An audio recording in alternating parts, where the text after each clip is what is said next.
बिस्मिल्लाहिर्रहमानिर्रहीम। अस्सलामु अलैकुम वरहमतुल्लाहि वबरकातुहू।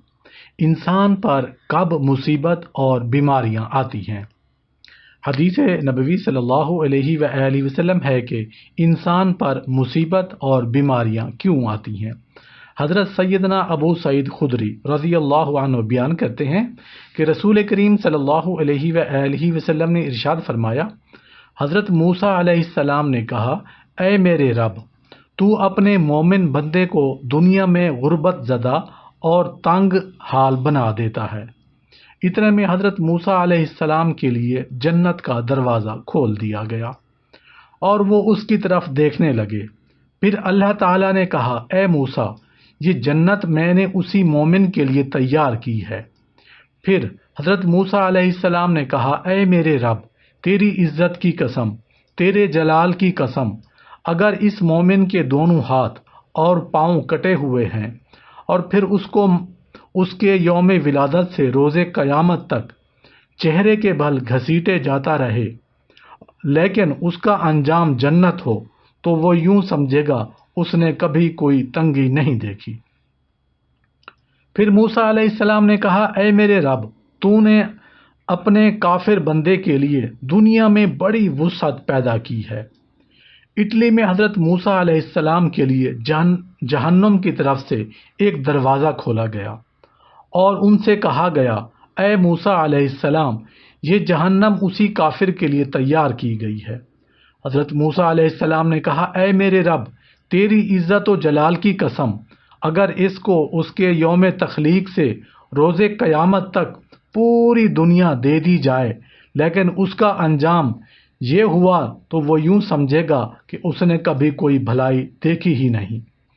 हज़रत आमिर रज़ी अल्लाहु अन्हु बयान करते हैं कि रसूल करीम सल्लल्लाहु अलैहि वसल्लम ने फरमाया, अमराज और उनके सवाब का जिक्र किया तो फरमाया, जब मोमिन को कोई बीमारी लाहक होती है और वो फिर अल्लाह ताला से आफियत और सेहत अता फरमा देता है, तो वो मौत साबका गुनाहों का कफ़ारा है और मुस्तकबिल के बारे में वाज़ व नसीहत बन जाती है।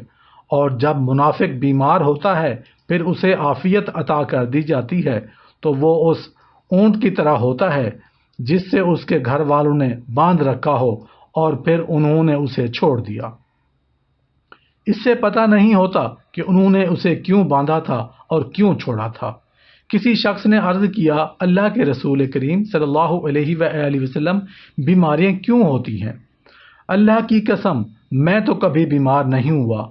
आप सल्लल्लाहु अलैहि वसल्लम ने फरमाया, हमारे पास से चले जाओ, तुम हम में से नहीं। नबी करीम सल्लल्लाहु अलैहि वसल्लम ने फरमाया, अल्लाह ताला उस शख्स के चेहरे को ताज़ा रखे जिसने मुझसे कोई हदीस सुनी और फिर जैसे सुनी वैसे ही उसे आगे पहुंचा दे। अल्लाह ताला अपने बंदों को मुसीबतों और आजमाइशों से इम्तिहान लेता है, जैसा कि फरमान आलिशान है, हम बतरीक इम्तिहान तुम में से हर एक को बुराई और भलाई में मुब्तला करते हैं और तुम सब हमारी ही तरफ लौटाए जाओगे। जो कोई उस इम्तिहान में कामयाब होगा, जन्नत उसका इनाम होगी। अल्लाह ताला फरमाता है, क्या तुम ये समझ बैठे हो कि तुम जन्नत में चले जाओगे? हालांकि अब तक अल्लाह ताला ने यह जाहिर नहीं किया कि तुम में से जिहाद करने वाले कौन हैं और सब्र करने वाले कौन हैं। ये तो मुसलमान के ईमान का जुज़ और हिस्सा है कि वो यकीन रखे कि हर चीज़ जो अल्लाह ताला अपने बंदे के लिए मुंतखब करता है, बुराई या भलाई, खुशी या गम, सब बंदे के फ़ायदे के लिए ही है। अल्लाह के नबी सल्लल्लाहु अलैहि वसल्लम ने फरमाया है, मोमिन का मामला भी ताज्जुब अंगेज़ है कि अल्लाह ताला मोमिन के हक़ में कोई फ़ैसला नहीं फरमाता मगर उसकी भलाई के लिए, और ये एजाज़ सिवाय मोमिन के किसी और को हासिल नहीं। इस हिकमत इलाही को पूरी तरह समझना कि उन सारी मुसीबतों के पीछे क्या राज है, ये इंसान की ताकत से बाहर है, क्योंकि हमारा इल्म फ़कत ज़ाहिरी मामलात की हद तक महदूद है। सिर्फ अल्लाह ही को इल्म है कि आखिर में हालात कैसे बदलेंगे और बंदे को उससे कैसे फ़ायदा पहुँचेगा। बस मुसीबतें जो ज़ाहिरी बुरी लगती हैं, हो सकता है कि आगे चलकर बहुत फ़ायदा मंद हों। कुरान करीम में अल्लाह ताला फरमाता है, اللہ تعالیٰ نے ہر انسان کے حق میں اتنی ہی مصیبتیں اور مشکلات لکھی ہیں جتنی اس کی استطاعت اور ایمانی قوت ہے۔ یہ نا انصافی ہوتی اگر ہر کسی کو ایک ہی جیسی مصیبت سے آزمایا جاتا اور ناکامی پر اسی طرح سزا دی جاتی، کیونکہ کچھ لوگ دوسروں کی نسبت زیادہ صبر کی استطاعت رکھتے ہیں۔ یہ تو اللہ تعالیٰ کا انصاف اور اپنی مخلوق پر مہربانی ہے، شفقت اور رحم دلی ہے، جس کی بدولت وہ اپنے بندوں کو ان کی استطاعت کے مطابق آزماتا ہے اور اسی کے مطابق ان کی نافرمانی کے بدلے میں انہیں سزا بھی دیتا ہے۔ قرآن کریم میں بار بار اس بات کا تذکرہ کیا گیا ہے، چنانچہ ارشاد باری تعالیٰ ہے، اللہ تعالیٰ کسی جان کو اس کی طاقت سے زیادہ تکلیف نہیں دیتا، جو نیکی وہ کرے وہ اس کے لیے، اور جو برائی وہ کرے اس کا وبال بھی اس پر ہے۔ اللہ تعالیٰ اس انصاف پسندانہ قانون کے تحت علماء کرام نے صبر کو فرض قرار دیا، اور جب یہ طے شدہ ہے کہ حادثات آدمی کو اس کی استطاعت کے مطابق ہی متاثر کرتے ہیں، تب تو اس شخص میں ضروری استطاعت ہوگی جس سے کہ وہ سختیوں کو برداشت کر کے اور صبر کرنے والا بن جائے۔ اس کے بعد اس پر حرام ہے کہ وہ بے صبری کا مظاہرہ کرے یا انتہائی جوش و غصہ کا مظاہرہ کرے، یا کوئی ایسی حرکت کرے یا بات کہے جس سے اللہ تعالیٰ کے فیصلے پر ناپسندیدگی ظاہر ہو رہی ہو، جیسا کہ لمبی دردناک چیخ، کپڑوں کا پھاڑنا، گال پیٹنا وغیرہ۔ جزا کے دن بندے سے اس کی ہر اس حرکت پر پوچھ گچھ ہوگی جس سے منع کیا گیا تھا اور اس سے بچنے کی بندے میں استطاعت تھی۔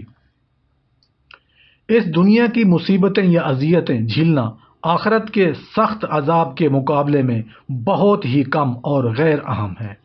مزید برآں جب انسان مر جاتا ہے تو اس دنیا کی اذیتیں ختم ہو جاتی ہیں، مگر آخرت کی سزا دائمی ہے۔ تاہم اللہ تعالیٰ جو انتہائی مہربان ہے، بہت سارے گناہ معاف کر دیتا ہے، اور قرآن کریم میں فرماتا ہے، تمہیں جو کچھ مصیبتیں پہنچتی ہیں وہ تمہارے اپنے ہاتھوں کے کرتوت کا بدلہ ہے، اور وہ تو بہت سی باتوں سے درگزر فرما لیتا ہے۔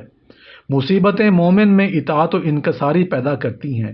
مثال کے طور پر جب مومن بیمار ہو جاتا ہے، وہ اپنی کمزوری اور اللہ کی طرف اپنی ضرورت کو محسوس کرتا ہے اور اس سے اپنی صحت کی دعا کرتا ہے، اور جب اللہ اسے صحت عطا کرتا ہے تو وہ اس کے لیے آسانی پیدا کرنے پر اللہ کا شکر ادا کرتا ہے، اور ساتھ ہی وہ زیادہ سے زیادہ اس کی عبادت گزاری کرنے لگتا ہے۔